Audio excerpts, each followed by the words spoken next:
Bullet 350 வச்சுருந்தீங்கன்னா fourth service என்ன cost ஆகுன்றது இந்த வீடியோவில் 14,924 கிலோமீட்டர்.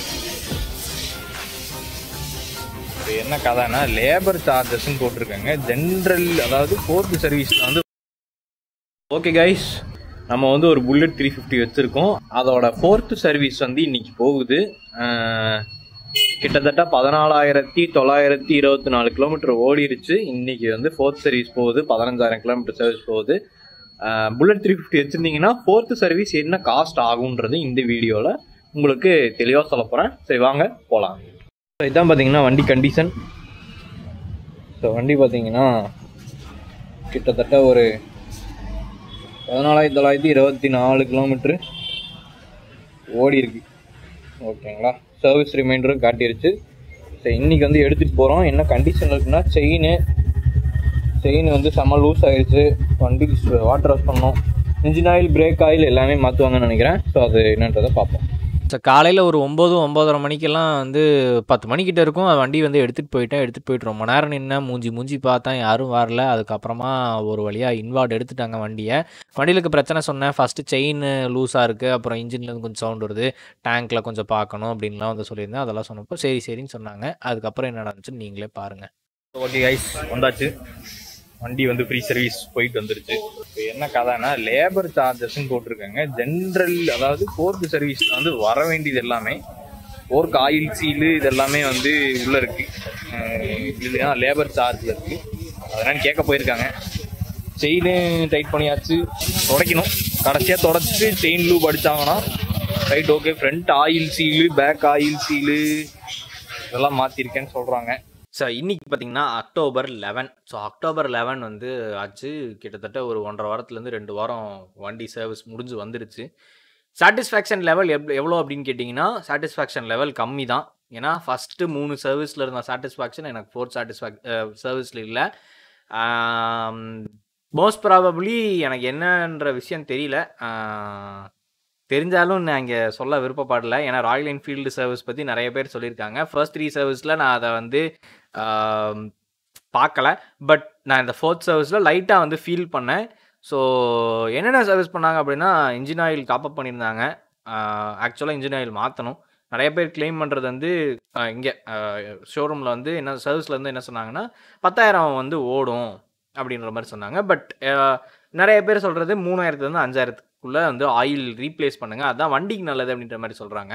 ஸோ எனக்கு அது ஓடிக்கிட்டே இருந்துச்சு. ஏன்னா டாப் அப் வந்து எந்த அளவுக்கு ஒர்த்துன்னு எனக்கு தெரியல. ஒரு சில மைனர்ன்றதை விட medium level of engine noise வந்து ஸ்டார்ட் ஆக ஆரம்பிச்சிச்சு. டேப்பர்ட் நாய்ஸ் கொஞ்சம் ஜாஸ்தியாகவே கேட்க ஆரம்பிச்சிச்சு. அதுக்கப்புறம் நம்ம லாங் ஏதாவது போனோம்னா அதுவும் வந்து கொஞ்சம் ரிஸ்க்கு தான். ஏன்னா இன்ஜின் ஆயில் மாற்றாமல் போனால் மாற்றிட்டா பெட்டர்ன்னு சொல்லி தோணுச்சு. ஸோ அது ஒரு டிஸாட்டிஸ்ஃபேக்ஷன். செகண்ட் ஒன்று வந்து பெருசாக க்ளீன் பண்ணல வண்டியை. பிரேக் பேட்ஸ் க்ளீன் பண்ணல. கீச்சுன்ற சவுண்டு கேட்க ஆரம்பிச்சிருச்சு. அது பிரேக் பேட் நல்லா இருக்குது, பட் அந்த சவுண்ட் வந்து கேட்க ஆரம்பிச்சிருச்சு. அது ஒன்று. அதுக்கப்புறம் என்னென்ன சரி பண்ணாங்க அப்படின்னா, ஃபோர்க் ஆயில் சீல் வந்து சரி பண்ணியிருந்தாங்க. அப்புறம் சஸ்பென்ஷன் வந்து பார்க்க சொல்லியிருந்தேன். அது ஓரளவுக்கு தான். அது எந்த அளவுக்கு ப்ரீலோடு வந்து எனக்கு என்னன்றது தெரியாது. அதனால் அது பார்த்தாங்களா இல்லையான்னு தெரில. அண்ட் டேங்க்கில் பார்த்தீங்கன்னா பெட்ரோல் டேங்க் வந்து நான் ரொம்ப நேரம் கழிச்சு வண்டி ஓட்டிட்டு ஹீட்டாக இருக்கும் போதே பெட்ரோல் டேங்க் ஓப்பன் பண்ணேன்னா புஷ்ஷுன்னு ஒரு சவுண்ட் வரும். அந்த ஏர் வந்து ரிலீஸ் ஆகும். ஸோ அந்த ஏர் ரிலீஸ் வந்து சரி பண்ணுங்கன்னு சொல்லிட்டு ஒரு 3 சர்வீஸை சொல்லியிருந்தேன். சரியே பண்ணல. பட் இப்போ அதை சரி பண்ணியிருக்காங்க. வாட்டர் வாஷ் பண்ணி நிறைய கிளென்சர். என்னோடய வண்டி வந்து மேட்டு, கிளாஸி வண்டிக்கு இதெல்லாம் போட்டால் ஓகே சூட் ஆகும். என் மேட் வண்டிக்கு இதெல்லாம் வந்து போட்டிருக்காங்க. ஸோ அது ஒரு விஷயம். அண்ட் வாஷ் பண்ணி கொடுத்துட்டாங்க, அவ்வளோதான். பெருசாக எந்த விஷயமும் நடக்கலை. அண்ட் இப்போ கரண்டாக இருக்க ஜே சீரிஸ் இன்ஜினோட புல்லட் 350யோட 4th சர்வீஸ் ப்ரைஸ் என்ன அப்படின்னு பார்த்தீங்கன்னா, கிட்டத்தட்ட 2,400 2,700 வரைக்கும் வரலாம். பிரேக் பேட்ஸ் எதுவுமே இன்க்ளூட் பண்ணல, பிரேக் பேட்ஸ் எதுவுமே மாற்றலை. ஸோ இது இன்ஜின் ஆயில் மாற்றலை, வெறும் இன்ஜின் ஆயில் டாப்அப் மட்டும் தான் பண்ணியிருந்தாங்க. ஸோ இதுதான் அங்கே பார்த்தீங்கன்னா விஷயம். ஒரு 4th சர்வீஸ் போகிறீங்கன்னா ஒரு பட்ஜெட்டை வந்து எவ்வளோ ஃபிக்ஸ் பண்ணிக்கோங்கன்னா, ஜென்ரலாக எவ்வளோ ஃபிக்ஸ் பண்ணிக்கோங்கன்னா 2,400 500 3,000 ஃபிக்ஸ் பண்ணிக்கோங்க. ப்ளஸ் நீங்கள் பிரேக் பேடை தான் மாற்றணுன்ற சுச்சுவேஷன் வந்துச்சுன்னா S it is right. And உங்களுக்கு இன்ஜின் ஆயில் ஏதாவது மாற்றணுன்னா அவங்ககிட்டே சொல்லிடுங்க, எனக்கு இன்ஜின் ஆயில் வந்து மாற்றிருங்க அப்படின்னு சொல்லிட்டு அங்கேயே சொல்லிட்டிங்கன்னா அந்த வேலை அங்கேயே முடிஞ்சிடும்.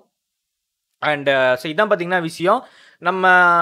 எனக்கு அதை சாட்டிஸ்ஃபைடு இல்லைங்கிறனால நான் இப்போது October 11 காலையில் பார்த்தீங்கன்னா நான் வந்து வண்டி சர்வீஸ் பண்ணியிருக்கேன். அந்த ஷோரூமில் பண்ணலை, அந்த சர்வீஸ் சென்டரில் பண்ணல, அங்கே சாட்டிஸ்ஃபைடு இல்லைங்கிறனால நான் இன்னொரு ஷோரூமில் சர்வீஸ் சென்டரில் பண்ணியிருக்கேன்.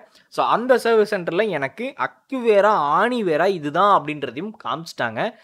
எனக்கு இந்த இப்போ போயிட்டு இருந்த சர்வீஸ் ரொம்ப ரொம்ப நல்லா இருந்துச்சு. அக்டோபர் 11ல் பண்ண சர்வீஸ் வந்து எனக்கு ரொம்ப ரொம்ப சாட்டிஸ்ஃபைடாக இருந்துச்சு.